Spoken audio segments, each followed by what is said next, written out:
మూడవ తరగతి తెలుగు తోట సెప్టెంబర్ సిలబస్లో భాగంగా విరామ చిహ్నాల పరిచయం. చూడండి, ఇక్కడ విరామ చిహ్నాలు అంటే మనం ఇంతకుముందు తెలుసుకున్నాం కదా. ఇక్కడ ఇది వచ్చేసి మనకు అవునా ఫుల్ స్టాప్ ఏమంటాం దీన్ని, దీన్ని వాక్యాంత బిందువు ఫుల్ స్టాప్ లేదా పూర్ణ విరామం అంటాం. చుక్క మీరు చూసారు కదా, వాక్యాల చివర ఉంటుంది కదమ్మా. ఇక్కడ చూడండి, నేను వాక్యాంత బిందువును. ఇది ఎక్కడ ఉంటుందంటమ్మా, మనకు వాక్యం చివరలో ఉంటాను. తేజ బడికి వెళ్ళాడు అంటే తేజ ఎక్కడికి పోయినాడు, బడికి. ఏం చేస్తాడు, వెళ్తున్నాడా, వెళ్ళిపోయినాడు, ఆల్రెడీ వెళ్ళాడు. కాబట్టి అక్కడికి ఆ వాక్యం చివర అంతమవుతుంది. కాబట్టి అక్కడ ఫుల్ స్టాప్ కనిపిస్తుంది కదా చిన్న చుక్క. దీని వాక్యం అంతమైంది కాబట్టి దీన్ని వాక్యాంత బిందువు అని అంటాం, అవునా. తర్వాత పువ్వు అందంగా ఉంది. పువ్వు అనేది ఎలా ఉంది, మనకు అందంగా ఉంటుంది. కాబట్టి వాక్యం అనేది ఎక్కడ అంతమవుతుందో అక్కడ మనకు ఫుల్ స్టాప్ ఉంటుంది. చూడండి, ఇక్కడ మనకు టెక్స్ట్ బుక్లో కూడా చూసినట్లయితే అవునా, చూడండి, తేజ బడికి వెళ్ళాడు, నేను రేపు సినిమాకి వెళ్తాను, మా తోట చాలా అందంగా ఉంటుంది. అక్కడికి ఆ వాక్యం అంతం అవుతుంది, అవునా. నెక్స్ట్ వచ్చి కామ. ఏమి కామ, దీన్నే స్వల్ప విరామం అంటాం. మీరు రాసేటప్పుడు మధ్యలో కామా పెట్టి రాయండి అంటాం కదా. కామా అంటే స్వల్ప విరామం, ఒక చిన్న గీత చుక్క పెట్టి కింద గీతలాగా ఉంటుంది. చూడండి, స్వల్ప విరామం. ఏం గుర్తుంది, స్వల్ప విరామం. ఈ కామాలు ఉన్నప్పుడు వాక్యాలు కొన్ని చోట్ల మనం ఏం చేస్తామంటే కొద్దిగా ఆపి చదువుతాం, అవునా. రాము, అంజి, జగ్గు మంచి స్నేహితులు. లేదనుకో మనం ఎలా రాము, అంజి, జగ్గు మంచి స్నేహితులు అని కంటిన్యూగా చదివితే అర్థం కాదు కదా. కాబట్టి మనము కొద్దిగా ఒక నిమిషం, ఒక అర సెకండ్ సేపు ఆపి చదువుతాం. చూడండి, మా తోటలో చూడండి, ఇక్కడ మామిడి పక్కన కామా ఉంది, జామ పక్కన కామా ఉంది, నారింజ పక్కన కామా ఉంది, కొబ్బరి చెట్టు పక్కన కామా అన్నా.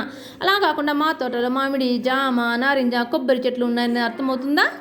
కాబట్టి కామా అనేది మనము అర్థవంతంగా చదవడానికి మనకు ఉపయోగపడుతుంది. మా తోటలో మామిడి, కామా, జామ, కామ, నారింజ, కామ, కొబ్బరి చెట్లు ఉన్నాయి. దీన్నే మనం కామా లేదా స్వల్ప విరామం అంటాం, ఓకేనా. ప్రశ్నార్థకం, దీన్ని క్వశ్చన్ మార్క్ అంటారు, అవునా. తెలుసు కదా మీకు క్వశ్చన్ మార్క్ అంటే ఏమిటో. ఎప్పుడు దీన్ని ఎక్కడ వాడతాము అంటే ఎప్పుడు, ఎక్కడ, ఎందుకు, ఏమిటి, ఎలా, ఎందుకు అనే పదాల చివర వీటిని వాడతాం. ఫస్ట్ మనం క్లాస్కి ఎవరైనా కొత్త పిల్లలు ఏమడుతామా, నీ పేరు ఏమిటి. ఏమిటి అంటే మనకు ఏమిటి అనే పదం వచ్చింది కాబట్టి దాని చివర ఏం పెడతాం మనము, క్వశ్చన్ మార్క్ పెడతాం. నీవు ఎప్పుడు వచ్చావు. అక్షిత ఊరికి పోయిందనుకోండి, ఊరి నుంచి వస్తాను అందరూ ఏమడుగుతాము, అక్షిత ఊరి నుంచి ఎప్పుడు వచ్చావు అని అడుగుతాం కదా. కాబట్టి ఎప్పుడు అనే అది పదం కూడా వచ్చింది కదా మనకు. తర్వాత ఎలా, మీరు ఎలా ఉన్నారు. ఎలా అనే పదం కూడా వచ్చింది కాబట్టి మనం ఎలా అనేది ప్రశ్నార్థకం వాడతాం. ఈ ప్రశ్నార్థక గుర్తు చూడండి ఎలా ఉందో మనకు. ఇలా ఒకసారి వంపు తిరిగి కింద ఒక చుక్క అనేది ఉంటుంది, ఓకేనా. ఇది మనకు ప్రశ్నార్థకపు గుర్తు. తెలుసుమా ఎక్కడెక్కడ వాడతాము ఈ ప్రశ్నార్థకపు గుర్తుని మనము, ఎక్కడెక్కడ వాడతాము.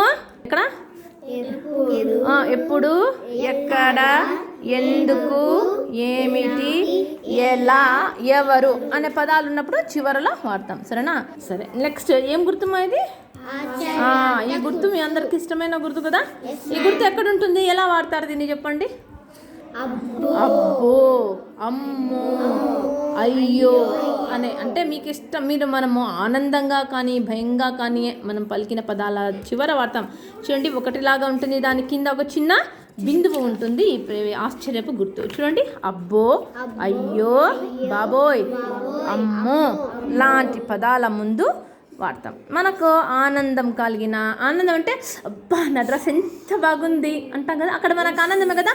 బాధ, అబ్బా మా అమ్మ ఎంత గట్టిగా కొట్టిందో, అక్కడ మనకు బాధ కదా. తర్వాత మనకు భయం, భయం అంటే ఏంటి అంటే అబ్బా అమ్మ నేను వస్తా అంటే దారిలో ఎంత పెద్ద పాముని చూసినామో అంటే మనకు అక్కడ ఏమనిపిస్తుంది, భయం, అవునా. అంటే అబ్బో మన ముఖంలో కవలికలు మారుతుంటాయి, మన ముఖ కవలికలు మారుతుంటాయి. అలాంటి వాటప్పుడు మనము ఇలాంటివి వేస్తాం. అబ్బో తోటలో చాలా అందమైన పూలు ఉన్నాయి, అవునా.